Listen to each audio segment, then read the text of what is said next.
je vous retrouve pour un épisode spécial de Qui veut gagner des infos. Ce soir, le thème du logement. Accueillons tout de suite un participant de la plus haute importance, Monsieur Emmanuel. Vous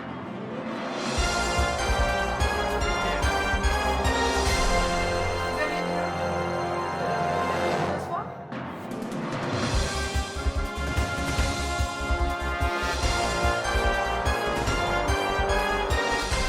Monsieur Emmanuel, bienvenue sur ce plateau très spécial de Qui veut gagner des infos. Ce soir, c'est le thème du logement. Tout ce qui concerne un appartement. Ouais.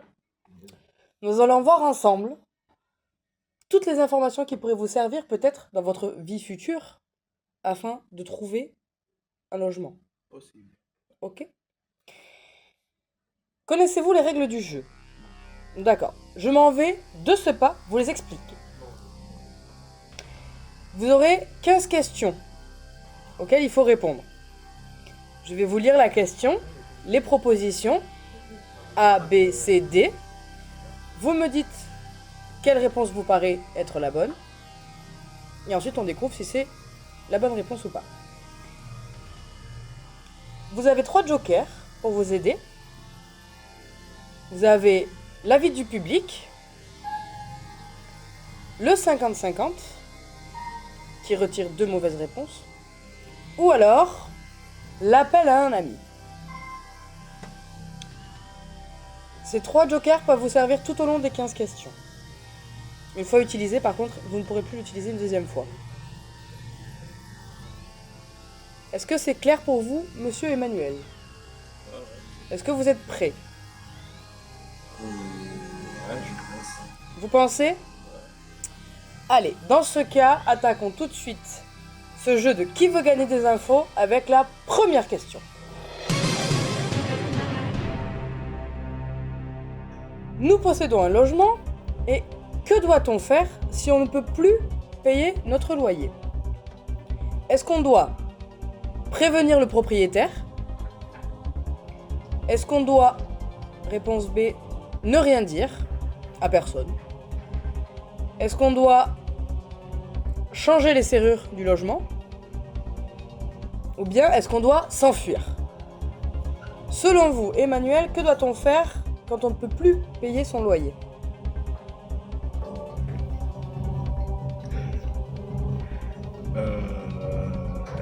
A.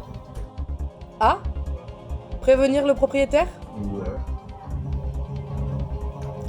Comment fuir? Ou vous enfuir? Non, réponse. Réponse A, prévenir le propriétaire.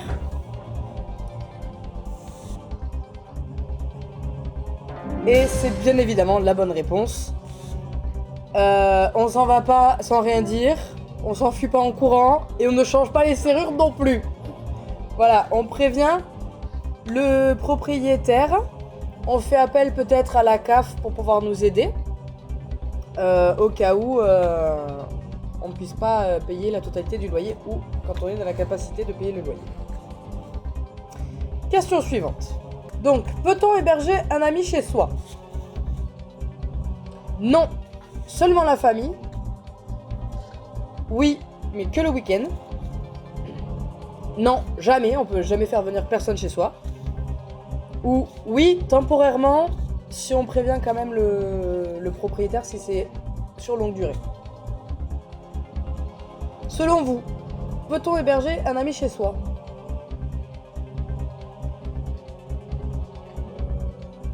C'est un oui. Oui ? Mais alors, Réponse D. oui, le week-end, uniquement le week-end ou oui, temporairement ? Réponse D. La réponse D, oui, temporairement, c'est bien sûr la bonne réponse. Ceci dit, c'est pas parce que un ami dort chez vous pendant quelques jours qu'il faut lui faire payer le loyer. Ça, c'est formellement interdit. Il va payer. On continue ? Oui. Allez, question suivante. Si une fuite d'eau apparaît dans votre logement, que doit-on faire ? Bonsoir. Est-ce qu'on doit attendre ? Réponse A. Est-ce qu'on doit cacher la fuite? Est-ce qu'on doit prévenir tout de suite le propriétaire? Ou bien est-ce qu'on doit appeler la police? Ouais. Réponse C. La réponse C, Ouais. on doit prévenir de suite le propriétaire? Oui. Ok, alors voyons ça de suite. Effectivement, prévenir le propriétaire lors de l'apparition d'une fuite d'eau est nécessaire. Non, il est pas, Quand il y a des grosses pannes et des gros soucis, c'est au bailleur de réparer ce genre de choses. Question suivante. Est-ce que nous pouvons fumer à l'intérieur du logement que nous louons? Oui, sauf si dans le bail c'est interdit. Non, jamais. Seulement dans la salle de bain. Ou bien uniquement dehors.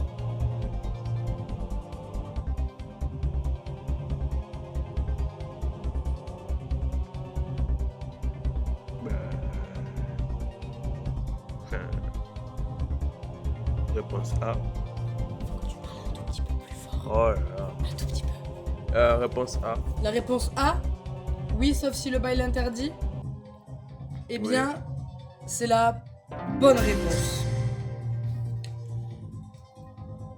Effectivement, il y a une loi en 1991, ni vous ni moi n'étions nés, hein, je vous rassure, qui n'interdit pas le tabac dans un lieu privé, donc comme chez soi. Par contre, si le propriétaire a écrit dans le bail qu'il est interdit de fumer à l'intérieur de l'appartement ou de la maison, on doit suivre ce qui est écrit dans le bail et donc ne pas fumer à l'intérieur. Si ce n'est pas écrit, il n'y a rien d'interdit. Ok. Est-ce que vous êtes prêts à aller à la 5e question? Ouais. Oui? Ouais. Allez, question suivante. Que faire en cas de conflit avec le propriétaire? Se disputer violemment? Merde. C'est pas grave. On doit contacter un médiateur. On doit déménager sans prévenir personne. Ou bien on doit changer encore une fois toutes les serrures. Ah, vous pouvez répéter s'il vous plaît? Alors, quand il y a un gros conflit avec le propriétaire, qu'on n'est pas d'accord, est-ce qu'on doit se disputer violemment, contacter un médiateur, déménager sans prévenir, ou bien changer les serrures? Non, ça. Est-ce qu'il y a des mots qui ont besoin d'être clarifiés?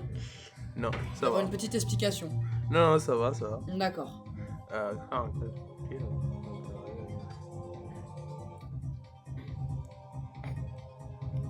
Contacter un médiateur. Contacter un médiateur? Ouais. Est-ce que contacter un médiateur serait la bonne solution en cas de conflit avec le propriétaire? Oui, bien sûr que c'est la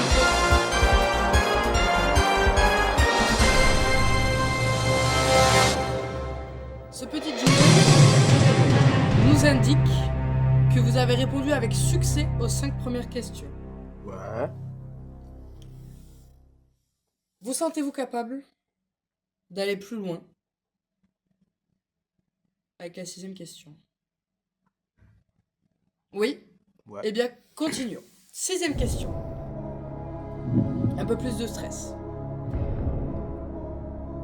Le bruit excessif dans un logement peut être puni. Oui, c'est une nuisance sonore. Non, c'est un droit, on a le droit de faire du bruit. Seulement la nuit. Seulement le dimanche. Réponse A. Réponse A, oui. Parce que c'est une nuisance sonore. Est-ce que c'est votre dernier mot? Est-ce que vous êtes sûr de votre réponse? Est-ce qu'on bloque cette réponse? Ouais, on bloque. On bloque cette réponse.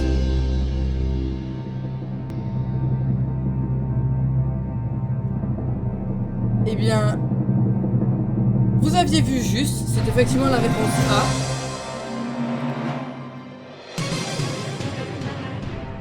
Petite information supplémentaire, les nuisances sonores sont punies par une amende qui peut aller jusqu'à 450 €,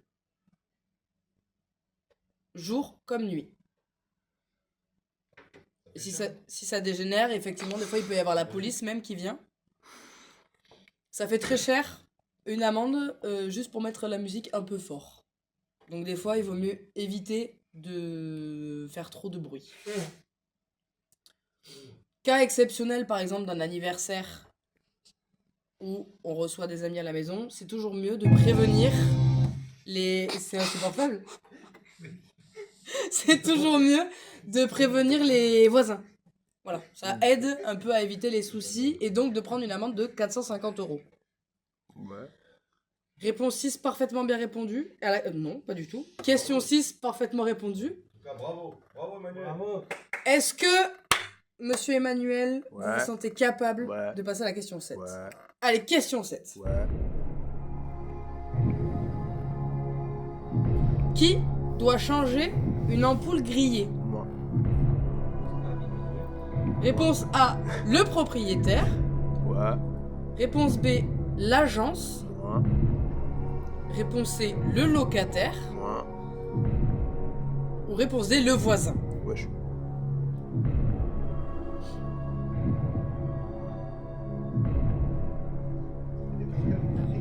Qui doit changer une ampoule grillée ?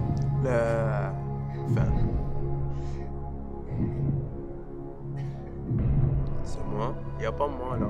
Y a pas vous. Ouais. Mais vous, si vous êtes dans un appartement, vous êtes plutôt locataire ou plutôt propriétaire ? Genre, est-ce que c'est à vous ? Locataire, c'est locataire. Locataire, ça veut dire que vous louez un appartement, donc vous payez Ouais. pour être dans un endroit. Ouais. Donc, non, effectivement, on n'a pas marqué Emmanuel, parce qu'on ne savait pas que c'était vous qui allez jouer avec nous. Ouais. Donc, avec ces petites Mais là, on précisions. est dans une maison louée au. Là, on part du principe que nous sommes dans un appartement que nous louons. Ok, d'accord, vas-y. Donc, Les locataires. là, c'est le locataire. On en est sûr de ça ? Non, ça marche pas au tactile. Vous validez cette réponse ? Ouais.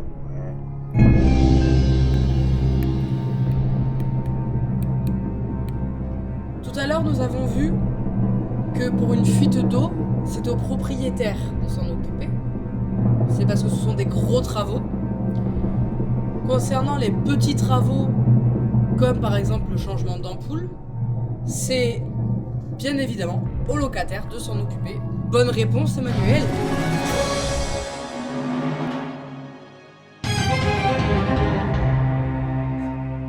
Septième question. Un parcours sans faute jusqu'à présent. Est-ce que vous continuerez à aussi bien répondre à toutes les questions ? Nous allons le voir de suite avec la question 8. Que signifie logement social ? Est-ce que c'est un logement à un loyer réduit ? Est-ce que c'est une colocation ? Est-ce que c'est une maison gratuite ? Ou bien est-ce que c'est une auberge de jeunesse ? Je sais pas, moi. Est-ce qu'il y a besoin de clarifier quelques termes, Non, mais. monsieur Emmanuel, ou pas du tout ? Non, je sais pas la réponse. Je sais pas la réponse. Vas-y, je fais KO. Je fais au hasard.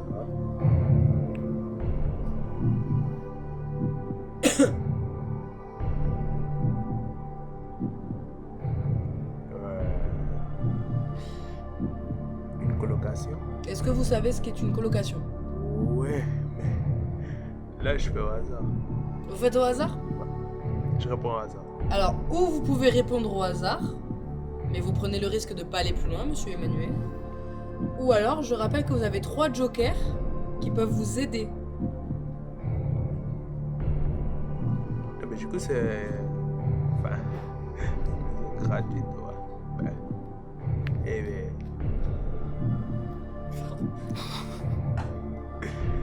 Eh bien. Enfin, je mets une maison gratuite, mais par rapport à. Maison gratuite, ça veut dire que vous payez rien du tout. Vous allez dans un endroit, vous payez absolument rien. Non, mais par rapport au locataire, c'est ça? Oui, là vous êtes locataire. Ouais. Nous on est là, on part du principe qu'on serait locataire et qu'on va dans un logement social. Est-ce que ça va être un logement avec un plus petit loyer Ouais, chaud. que les autres logements? Est-ce que ça va être une colocation, donc c'est-à-dire qu'on va vivre à plusieurs dans le même appartement?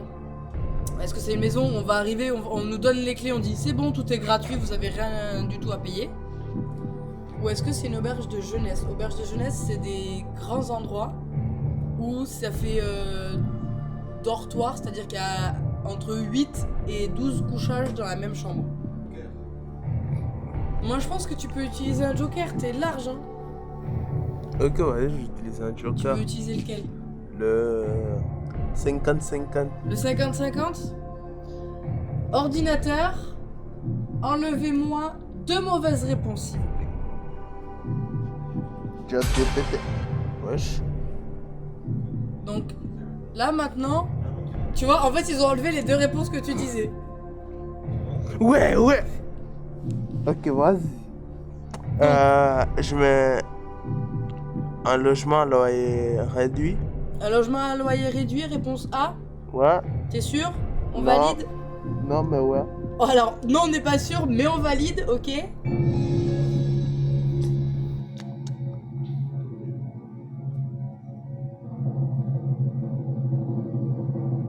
Un logement social, je disais, ça vient en aide à quelqu'un qui n'a pas forcément l'argent de se trouver un appartement avec un loyer très très cher.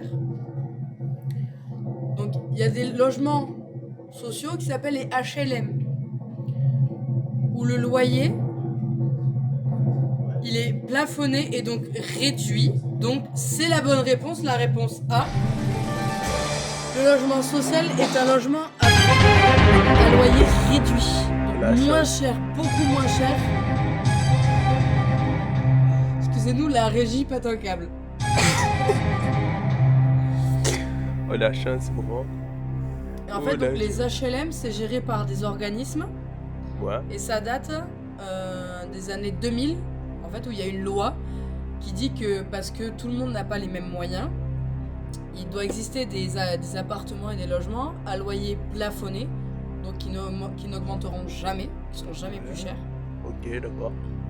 Question 8 validée. Est-ce qu'on tente la question 9?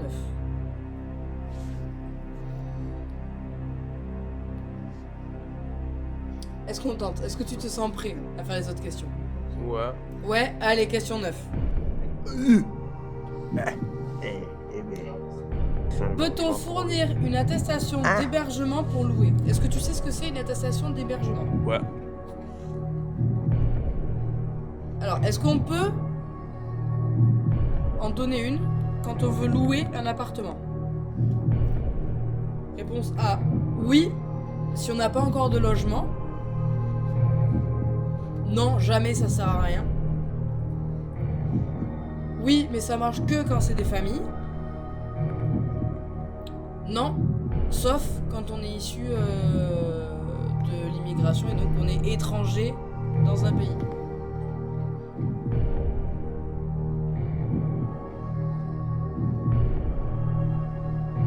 Ouais, réponse D. Réponse D? Hein? Non, sauf si on est étranger. Hein? Non, Non, sauf mais- si on est étranger. Ouais, je crois. Genre là, demain, tu veux trouver un appartement. T'as jamais eu d'appartement à toi. Ouais. Ok. Est-ce que tu penses que ça pourrait servir de donner un papier au propriétaire pour dire que tu as déjà habité quelque part? Que tu vis quelque part déjà?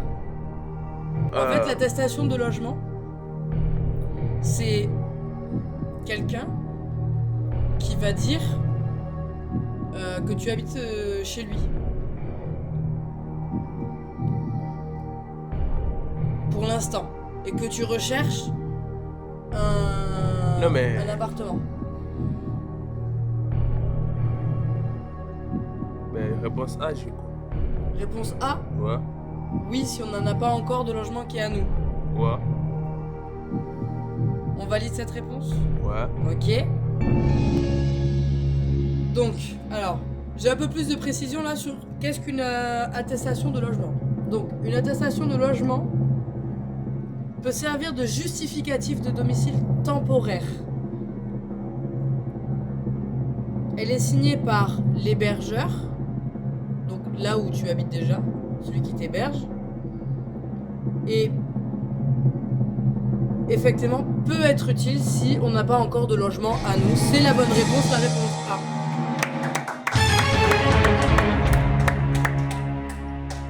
En fait, là concrètement, le jour où tu vas vouloir trouver un appartement, Ouais. là, c'est l'hôte pour toi qui va te faire une attestation comme quoi tu habites Comment vous savez? à l'hôte pour toi. Parce qu'en fait, c'est ce qui s'est déjà passé pour d'autres jeunes qui ont trouvé un appartement.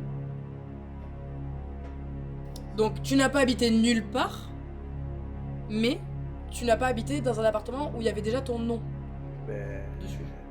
Tu vois ce que je veux dire? Ça sert à ça.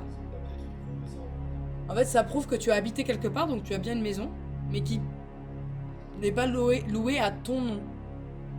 Ok? On va arriver à la 10e question. On a fait bien plus de la moitié. Il te reste encore 2 jokers pour t'aider. Est-ce qu'on continue? Ouais. Allez, on continue. Question 10. Est-ce que l'assurance habitation est obligatoire? Ouais. Oui? Non? Ouais. Seulement pour les maisons? Seulement si on a un animal?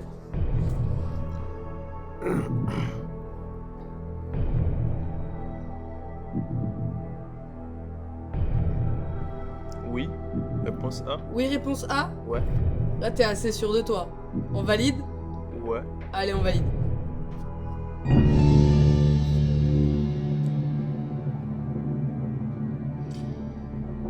L'assurance habitation est effectivement obligatoire. Ouais! Deuxième palette validée. Donc là, on est à 10 questions. Ouais. Alors, l'assurance habitation, effectivement, elle est obligatoire pour le locataire. Parce que ça protège des risques, en fait. S'il y a un problème tous les problèmes, en fait, que tu peux avoir dans une maison, t'as cette assurance-là qui fait que si t'as un dégât des eaux, bon, la fuite, c'est le propriétaire qui la répare.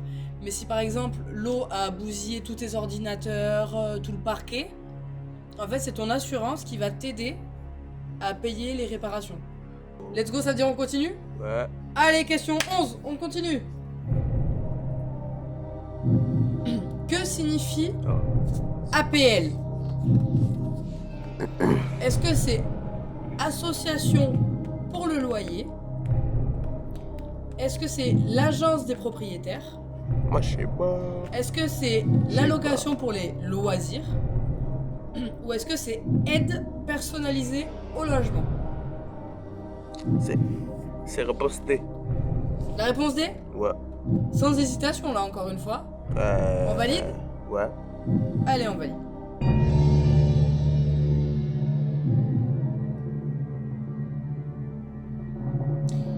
Donc, l'APL, qui est versée par la CAF, Ouais. signifie aide personnalisée au logement. Bonne réponse. Oh, il est bon. Donc, cette aide personnalisée au logement, qui est perçue par la CAF, qui fait suite à une loi de 1977, on n'était clairement pas né ni toi ni moi, ça permet de réduire le loyer que tu dois payer. Ouais. Ok? Ouais. Et alors, ça se calcule avec ce que tu vas gagner comme argent, Ouais. le loyer que tu dois payer. Ouais. Et en fait, tout ça, c'est calculé. Du coup, Ok. la CAF va te donner une certaine somme pour Shit. t'aider à payer le loyer. Ok. Et toi, tu auras juste à compléter après ce qui reste pour arriver au prix du loyer. Ok. Ok? Ouais. On est bon pour ça? Oui. Allez, super. On continue? Let's Oui. go. Oui. Allez, let's go. Question 12. Que représente un dépôt de garantie? Est-ce que c'est une taxe? Est-ce que c'est un don qu'on fait au propriétaire? Est-ce que c'est le premier loyer? Ou est-ce que c'est de l'argent qui nous sera rendu si on rend l'appartement dans un bon état?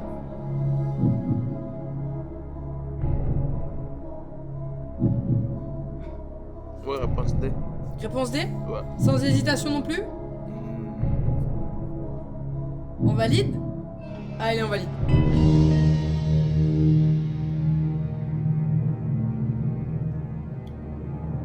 Le dépôt de garantie, qu'on appelle des fois caution, c'est effectivement de l'argent qui nous sera rendu si on rend l'appartement en bon état.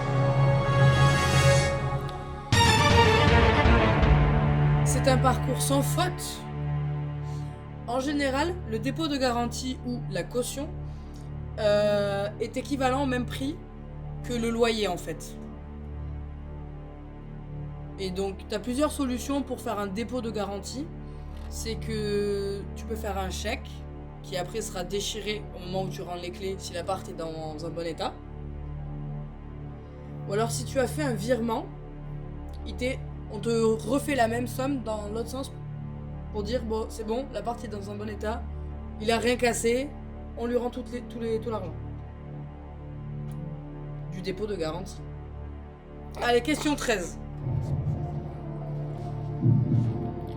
Le propriétaire Péter la rentrée, je vois ça. a-t-il le droit d'entrer dans le logement sans l'accord du locataire? Non, sauf si. Non, sauf si. Oui, à tout moment, Non. Du tout. seulement pour des visites. Ok. Possible.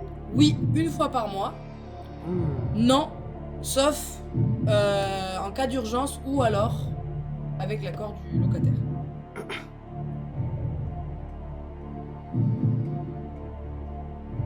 Non, sauf au Georges. Ouais, merde. Pardon. Non, sauf urgence. Oh, accord. Non, sauf urgence ou accord? Ouais. On valide? Oui. Ok.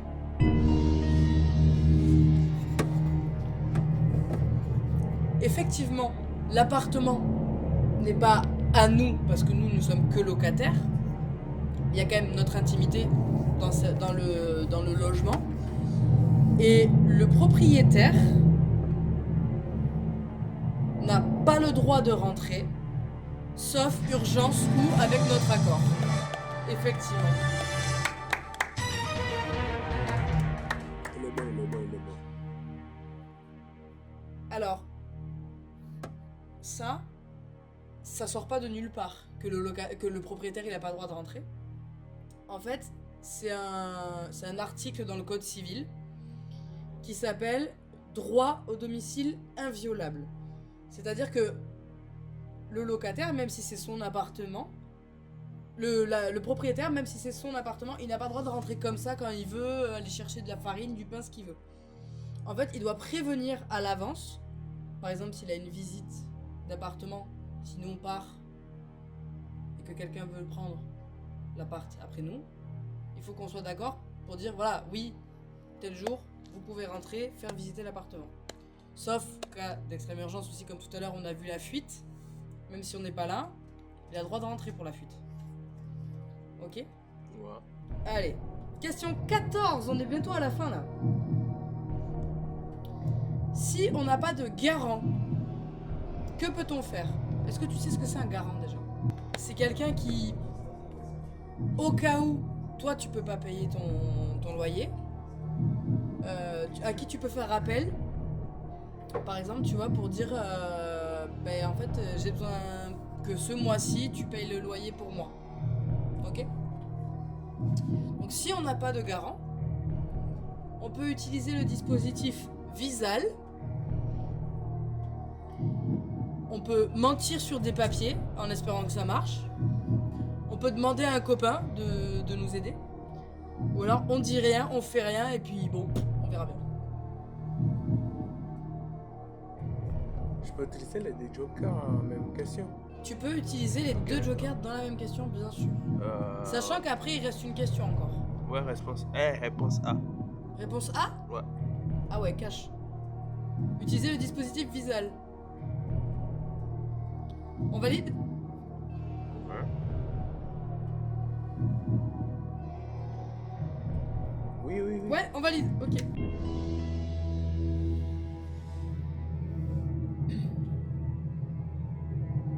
Alors, le garant, du coup, on a dit que c'était celui qui payait si nous, on pouvait pas payer. En règle générale, quand on est, par exemple, quand on part faire des études ou qu'on a un premier boulot, très souvent, c'est les parents qui sont garants. En règle générale, c'est comme ça que ça se passe. Si on n'a pas la possibilité d'avoir de garant physique, donc que ce soit une personne, il existe une façon d'avoir une garantie au cas où on ne pourrait pas payer le loyer. Et c'est le dispositif Visal, bien sûr. C'est un sans faute. Il est bon, il est Bravo. bon. En fait, la garantie Visal, c'est une aide du gouvernement, de l'État, qui s'engage à t'aider à payer le loyer si jamais il y a un mois où tu peux vraiment pas. Ok? C'est gratuit. Donc tu vas sur internet, tu peux t'inscrire, c'est gratuit. Toi tu n'as rien à payer. Et eux ils te disent si oui ou non ils peuvent t'aider. Et en général ils t'aident assez facilement. On a fait 14 questions. Il n'en reste plus qu'une. Tu nous as fait un parcours sans faute. Est-ce qu'on s'attaque à la dernière question? Ouais. Ouais, allez, dernière question. 15e et dernière question. Les aides au logement sont un prêt à rembourser, un droit sous condition, une obligation ou un bonus exceptionnel.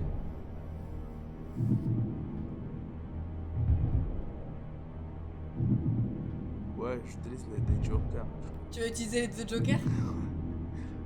Peut-être que un suffira, on sait pas, on va voir. On verra. Ouais. Lequel tu veux utiliser? L'avis du public qui va te donner un pourcentage par réponse ou l'avis de la présentatrice? Enfin, mon avis quoi. Ouais, ton avis, ouais. Mon avis? Ouais. Allez. Utilisons le joker de mon avis. Les aides au logement, tout à l'heure, on a vu dans une question que APL, c'était les aides personnalisées au logement. Ok? On a vu que c'était la CAF Oui. qui nous donnait ça. Est-ce que tu te souviens de ce que j'avais expliqué? Hein? Est-ce que tu te souviens de ce que j'avais expliqué? Ouais, qui nous aide. Il vous aide? Il nous par aide? rapport Ok. à- Par rapport à? Par rapport à nos moyens de. Par paiement. rapport à nos moyens. Ouais. Donc ça veut peut-être dire que deux personnes qui n'ont pas les mêmes moyens ne vont pas avoir les mêmes aides. En fait, si on te donne tout cet argent-là pour t'aider, est-ce que tu Ah. penses qu'il faut après tout Ok. redonner après à la CAF, par exemple? Ok, je comprends. Tu vois ce que je veux dire? Ouais. Enfin, un droit sous condition. Un droit sous condition? Ouais. Est-ce qu'on est sûr de ça, on valide? Ouais. Allez, on valide un droit sous condition. Effectivement, mon explication était relativement laborieuse. Ouais. C'est pas forcément une formulation de phrase très simple à comprendre. Les aides au logement sont bien sûr un droit sous condition. Bravo! bon, il est bon.